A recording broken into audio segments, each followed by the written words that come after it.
Tanur custody കൊലപാതക കേസിൽ പ്രതികൾ CBI കസ്റ്റഡിയിൽ. ഈ മാസം 16 വരെയാണ് കസ്റ്റഡി കാലാവധി. തെളിവെടുപ്പും ചോദ്യം ചെയ്യലും തുടരുകയാണ്. തിങ്കളാഴ്ച മുതൽ 4 ദിവസമാണ് കസ്റ്റഡിയിൽ ലഭിച്ചിരിക്കുന്നത്. പ്രതികളായ 4 പോലീസ് ഉദ്യോഗസ്ഥരും കാക്കനാട് ജില്ലാ ജയിലിൽ റിമാൻഡിലായിരുന്നു.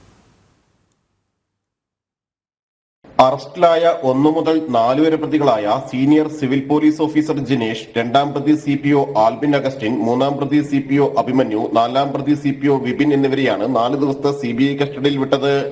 അറസ്റ്റിലായ പ്രതികൾ കാക്കനാട് ജില്ലാ ജയിലിൽ റിമാൻഡിൽ തുടരുകയായിരുന്നു. പ്രതികളുടെ തിരിച്ചറിയൽ പരേഡ് കഴിഞ്ഞ ദിവസം നടന്നു. മെയ് 4-ന് പുലർച്ചെയാണ് CBI സംഘം പ്രതികളെ വീടുകളിലെത്തി അറസ്റ്റ് ചെയ്തത്. ക്രൈംബ്രാഞ്ച് സമർപ്പിച്ച കുറ്റപത്രത്തിലെ പ്രതികളായ SP-യുടെ ഡാൻസ് ഓഫ് ടീമിൽ ഉൾപ്പെട്ട ഉദ്യോഗസ്ഥർ തന്നെയായിരുന്നു CBI പ്രതിപട്ടികയിലും ഉൾപ്പെട്ടിരുന്നത്. പ്രതികളിൽ ആരെയും ക്രൈംബ്രാഞ്ച് അറസ്റ്റ് ചെയ്തിരുന്നില്ല.